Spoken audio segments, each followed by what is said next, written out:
padroeira de um povo a lutar, a gente mineira te quer exaltar, não só lá na serra, tu és... Amado irmão, amada irmã, saúde e paz com apreço, suplicando a Deus a graça de, ao proclamar a palavra, nos interpelar, para que nossos corações se abram. Por isso, no caminho desse mês vocacional, cresça em nós a consciência, Deus me chama, há uma resposta que devo dar, participando de uma igreja onde todos somos ministros e com uma cidadania qualificada para ajudarmos a reconstruir a nossa sociedade. Nosso permanente desafio, quero dizer a você e ao seu coração, é compreender quem é Jesus, para além de nossos interesses, fantasias e conceitos. Sua pessoa conhecida e amada nos interpela. Lembro aqui das homilias sobre o Evangelho de São Mateus, escritos por São João Crisóstomo, quando nossa abertura de coração assim queremos para ouvir a palavra de Deus, e ele comenta: Tu és o Cristo, Filho do Deus vivo. Feliz és tu, Simão, filho de Jonas, porque não foi a carne nem o sangue que te revelaram isto. Por que proclamou Pedro feliz? Porque proclamara o Cristo, Filho de Deus. Só podemos conhecer o Filho através do Pai e o Pai através do Filho. Estão assim demonstradas a igualdade da glória e a identidade da substância. O que diz o Cristo? Tu és Simão, filho de Jonas, serás chamado Cefas. Porque engrandeceste meu Pai, diz ele, menciona o nome de quem te gerou. Como se dissesse, como és filho de Jonas, sou filho de meu Pai. Jesus promete dar a Pedro algo que é próprio de Deus, tornando-o um simples pescador mais firme que a rocha, ainda que o mundo inteiro lhe seja contrário. Concede-lhe absolver os pecados e manter a igreja inabalável em meio ao turbilhão das vagas. Pergunto a todos que querem ver diminuída a dignidade do Filho, quais são os dons mais valiosos concedidos a Pedro? Os que lhe foram dados pelo Pai ou os que lhe foram concedidos pelo Filho? O Pai revela o Filho a Pedro, mas o Filho entrega-lhe a missão de propagar por toda a terra o conhecimento do Pai e de si próprio.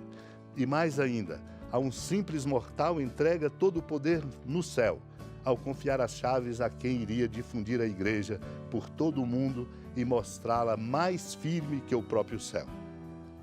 Pois disse, o céu e a terra passarão, mas não as minhas palavras.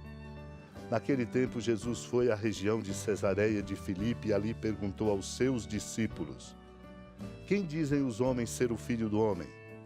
Eles responderam: alguns dizem que é João Batista, outros que é Elias, outros ainda que é Jeremias ou algum dos profetas. Então Jesus lhes perguntou: E vós, quem dizeis que eu sou? Simão Pedro respondeu: Tu és o Messias, o Filho do Deus vivo. Respondendo, Jesus lhe disse: Feliz és tu, Simão, filho de Jonas, porque não foi um ser humano que te revelou isso, mas o meu Pai que está no céu. Por isso, eu te digo que tu és Pedro, e sobre esta pedra construirei a minha igreja, e o poder do inferno nunca poderá vencê-la. Eu te darei as chaves do reino dos céus. Tudo o que tu ligares na terra será ligado nos céus. Tudo o que tu desligares na terra será desligado nos céus. Jesus então ordenou aos discípulos que não dissessem a ninguém que ele era o Messias. Jesus começou a mostrar aos seus discípulos que devia ir a Jerusalém e sofrer muito da parte dos anciãos, dos sumos sacerdotes e dos mestres da lei, e que devia ser morto e ressuscitar no terceiro dia. Então Pedro tomou Jesus à parte e começou a repreendê-lo, dizendo: Deus não permita tal coisa, Senhor, que isto nunca te aconteça. Jesus, porém, voltou-se para Pedro e disse: Vai para longe, Satanás, tu és para mim uma pedra de tropeço, porque não pensas as coisas de Deus, mas sim as coisas dos homens. Amado e amada de Deus, essa passagem mostra claramente a nós. Só na medida em que nos assentamos nesta compreensão exata de Cristo como Salvador, que se oferece corajosamente, é que nós podemos ter em nós a força que vem dele. Por isso a pergunta fundamental: o que dizem os homens ser o Filho do Homem? As respostas são muitas: João Batista, Elias, Jeremias ou algum dos profetas. Mas a pergunta deve ser bem respondida por nós todos, porque o Senhor nos pergunta: e vós quem dizeis que eu sou? Não há outra resposta senão a de Pedro: tu és o Messias, o Filho do Deus vivo. E quem revela isso a ele não foi um ser humano, mas o Pai que está no céu, para mostrar que nós só compreendemos na medida em que nos abrimos à graça de Deus e com ele, Deus Pai, estabelecemos laços de intimidade. Por isso Pedro recebe uma grande missão de construir a igreja sobre esta pedra e o poder do inferno nunca vencê-la. Tudo isso só é possível na medida em que temos a força de Deus. Se não se trata meramente de algo humano que cai, se desfaz. Por isso, ele diz: tudo que for ligado no céu será ligado na terra. Tudo que for desligado na terra será também desligado nos céus.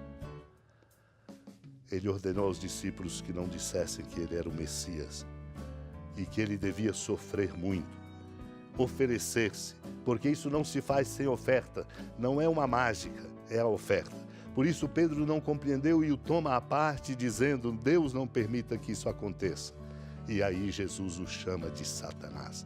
Vai para longe, Satanás. Tu és para mim uma pedra de tropeço, porque não pensa as coisas de Deus, e sim as coisas dos homens.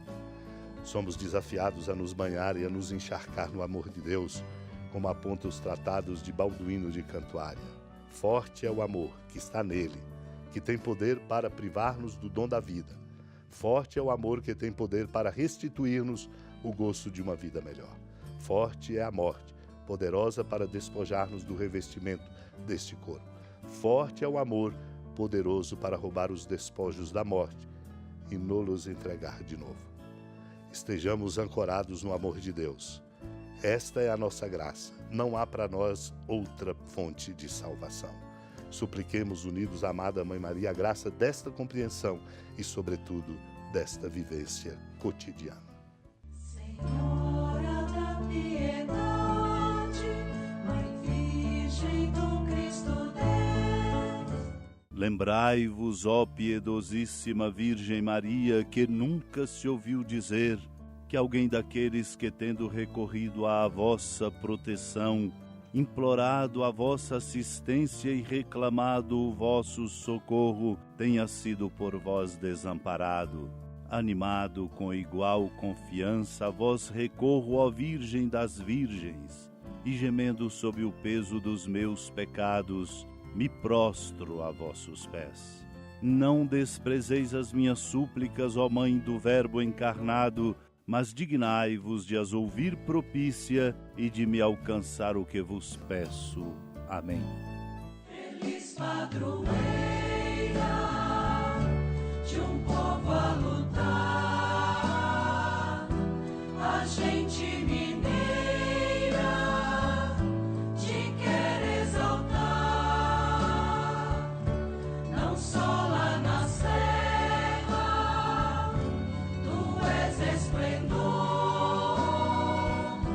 de toda esta terra, também és fulgor. Amado irmão, amada irmã, com alegria do Santuário Basílica da Padroeira do Estado de Minas Gerais, a Senhora da Piedade, que da sua casa de clemência e bondade nos acompanhe e nos abençoa, do alto da serra, magnífica arquitetura divina, a bênção de Deus, amor misericordioso, Pai, Filho e Espírito Santo, desça sobre sua família, proteja sua casa, sustente sua vida, fecunde o caminho missionário de nossa igreja, nos encha de sabedoria e permaneça conosco para sempre. Amém. Feliz padroeira